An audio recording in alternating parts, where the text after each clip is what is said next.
अगला important topic होने वाला है दैट इज टीपीएन।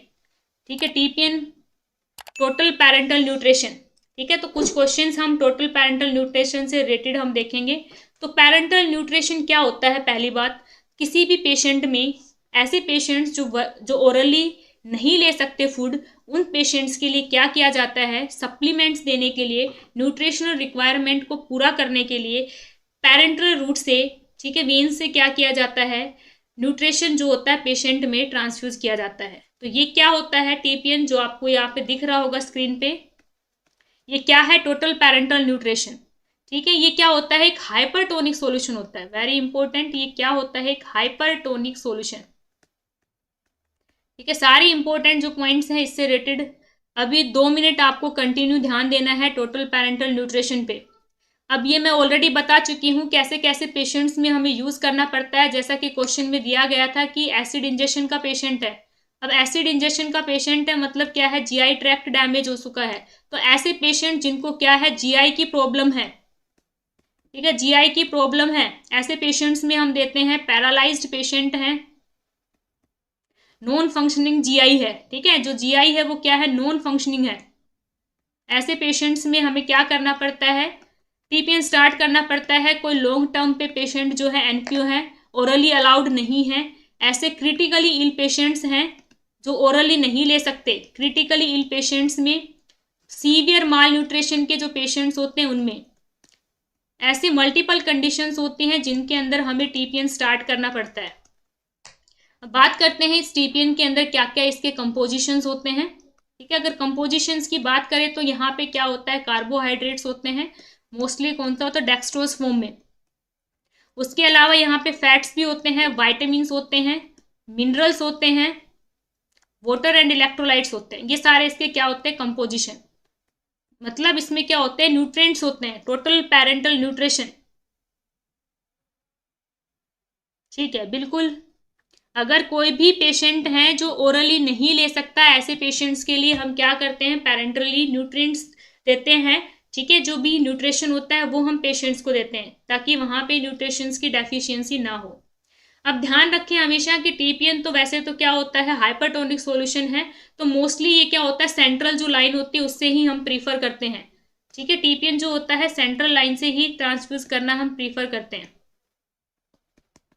ठीक है, 10% से अगर ज़्यादा कंसेंट्रेशन है और लॉन्ग टर्म के लिए, ठीक है, लॉन्ग टर्म के लिए अगर ये स्टार्ट करना है तो सेंट्रल लाइन ही प्रीफर करते हैं। क्योंकि पेरिफेरल लाइन अगर हम यूज़ करते हैं टीपीएन के लिए, ठीक है, क्योंकि अगर पेरिफेरल लाइन यूज़ करेंगे तो क्योंकि ये हाइपरटोनिक सॉल्यूशन होता है तो वहाँ पे स्क्लेरोसिस और फ्लीबाइटिस होने के चांसेस होते हैं। ठीक है, तो इसलिए हम टीपीएन जो होता है मोस्टली कौन सी रूट से हम देते हैं? सेंट्रल लाइन जो होती है उससे देते हैं। तो स्क्लेरोसिस और फ्लीबाइटिस ना हो, इस चीज़ को रोकने के लिए क्या करना पड़ता है? सेंट्रल रूट से हम टीपीएन ट्रांसफ्यूज करते हैं पेशेंट को। ठीक है, बिल्कुल सही है। जिस भी स्टूडेंट्स को किसी भी टॉपिक के रिगार्डिंग कुछ भी पॉइंट्स पता है कमेंट बॉक्स में शेयर करें, बाकी स्टूडेंट्स भी उस चीज़ को देख पाएँ। तो पहला जो क्वेश्चन था डियर स्टूडेंट्स अपना टीपीएन से रिलेटेड, वो क्या था कि ऐसे अगर कोई भी कॉम्प्लिकेशन है तो उस टाइम पे नर्स को क्या करना चाहिए? सबसे पहले जो है कोई भी इन्फ्यूजन चल रहा है उसको क्या करना चाहिए? स्टॉप करना चाहिए। इसके अलावा अगर हम बात करें किसी भी पेशेंट को जिसको स्टार्टिंग में हम टीपीएन स्टार्ट कर रहे हैं, क्या कर रहे हैं? टीपीएन स्टार्ट कर रहे हैं। ध्यान से सुनना, ऐसे पेशेंट्स में जिनमें हम टीपीएन स्टार्ट कर रहे हैं इसमें हम क्या करते हैं? इनिशियली हम एवरी 10 मिनट्स में क्या करते हैं? एवरी 10 मिनट्स में वाइटल्स चेक करते हैं। क्योंकि यहाँ पे पेशेंट जो है उसको एलर्जी का रिस्क भी होता है। क्योंकि जो फैट का कंपोजिशन होता है वो एग का जो योक होता है उससे बनता है। तो यहाँ पे एग एलर्जी होने के चांस, जिस पेशेंट्स को एग एलर्जी है उससे क्या होगा? टीपीएन से भी एलर्जी होगा। तो इसलिए हम स्टार्टिंग में क्या करते हैं? पेशेंट की कंडीशन को मॉनिटर करते हैं। ठीक है, फर्स्ट हाफ आवर जो होता है, ठीक है, फर्स्ट हाफ आवर जो होता है उसमें हम सारे साइड इफेक्ट्स को मॉनिटर करते हैं। और अगर कोई भी साइड इफेक्ट्स आप ऑब्जर्व करते हैं, आप वहाँ पे ऑन ड्यूटी है, आपको पेशेंट असाइन किया गया है, तो आप वहाँ पे क्या करेंगे? सबसे पहले उसको स्टॉप करेंगे। कोई भी कॉम्प्लिकेशन दिख रही है आप सबसे पहले स्टॉप करेंगे, उसके बाद आप इन्फॉर्म करते हैं। ठीक है, सबसे पहले आप क्या करेंगे? इमीडिएटली आप उस चीज़ को स्टॉप कर देते हैं। एंड द वेरी इंपॉर्टेंट जो टीपीएन होता है, टीपीएन जो बैग होता है वो अलग अलग वॉल्यूम्स में आता है, ठीक है। 1500 ml भी आता है, 2000 ml भी आता है, 1000 ml भी आता है, मल्टीपल वॉल्यूम्स में आता है। अब पेशेंट को जो ट्रांसफ्यूज करना है, डॉक्टर ने क्या एडवाइस किया है उसके अकॉर्डिंग हम ट्रांसफ्यूज करते हैं। लेकिन आपको क्या ध्यान रखना है कि अगर 24 आवर्स हो चुके हैं तो जो बचा हुआ जो टीपीएन है उसको आप क्या कर देंगे, डिस्कार्ड कर देंगे। उसको आप क्या कर देंगे, आफ्टर 24 आवर्स आप उसको डिस्कार्ड कर देते हैं। और जो ट्यूबिंग्स होती हैं वो भी आप एवरी 24 आवर्स में चेंज करते हैं। क्यों? ताकि इन्फेक्शन ना हो। अगर ऐसा हम नहीं करेंगे तो जो हमने फर्स्ट क्वेश्चन देखा है वो कॉम्प्लिकेशंस पेशेंट में होने के चांसेस होते हैं। तो एवरी 24 आवर्स में आप क्या करेंगे, जो लाइनिंग है, ट्यूबिंग्स है, टीपीएन है, वो सारी चीज़ें आप चेंज करेंगे। तो ये सारी बातें जो है टीपीएन से रिलेटेड इंपॉर्टेंट चीज़ें आपको याद रखनी है, बिल्कुल।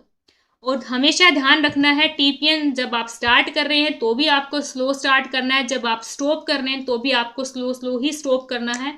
सडनली आपको ना तो ट्रांसफ्यूज करना है, ना तो स्टार्ट करना है, ना ही स्टॉप करना है टीपीएन को, ठीक है। तो इसकी बहुत सारी कॉम्प्लिकेशंस होती हैं टीपीएन की। अगर हम कॉम्प्लिकेशंस की बात करें तो यहाँ पे एयर इम्बोलिज्म हो सकता है। जितने इसके फायदे हैं उतने इसकी कॉम्प्लिकेशंस भी हैं। हाइपरग्लाइसीमिया हो सकता है पेशेंट को। जितने भी जैसे इंपॉर्टेंट टॉपिक्स मैं आपको एक्सप्लेन कर रही हूँ, आप सेपरेटली एक नोटबुक लेके बैठे, उसमें आप इस टॉपिक को पूरे को आप लिखें, ठीक है। तो इससे रिलेटेड जब भी आप इसको रिवीजन करेंगे तो सारे जो क्वेश्चंस है वो आपको रिवाइज हो जाएंगे कि इस टॉपिक से रिलेटेड क्या क्या चीज़ें ऑलरेडी डिस्कस हो चुकी है। तो एक नोटबुक में आप सारे इंपॉर्टेंट जो टॉपिक्स है उसको लिखते जाएं। तो यहाँ पे अगर हम बात करें डियर स्टूडेंट्स कॉम्प्लिकेशंस की, तो यहाँ पे क्या हो सकता है, एयर इम्बोलिज्म, हाइपरग्लाइसीमिया, पेशेंट को हाइपोग्लाइसीमिया भी हो सकता है, जहाँ से बार बार क्वेश्चंस पूछे जाते हैं, ठीक है। इस हाइपोग्लाइसीमिया से क्वेश्चंस पूछे जाते हैं, एग्जामिनर का फेवरेट क्वेश्चन है हाइपोग्लाइसीमिया। इसके अलावा क्या हो सकता है, इन्फेक्शन, जो हमने क्वेश्चन में देखा कि इन्फेक्शन भी हो सकता है पेशेंट को। इसके अलावा क्या हो सकता है, न्यूमोथोरेक्स हो सकता है पेशेंट को। तो ये सारी जो कॉम्प्लिकेशंस होती हैं, टीपीएन जिस पेशेंट को हम ट्रांसफ्यूज कर रहे हैं उसमें देखना। जी हाँ, अगर आप नर्सिंग के किसी भी एग्ज़ाम की तैयारी कर रहे हैं और आपको चाहिए नर्सिंग की online coaching, test series, books, previous year paper और रिवीजन नोट्स, इसके लिए आप mission high nursing notes app download कीजिए और मोर इन्फॉर्मेशन के लिए नीचे दिए गए नंबर पर कॉल कीजिए। Thank you so much.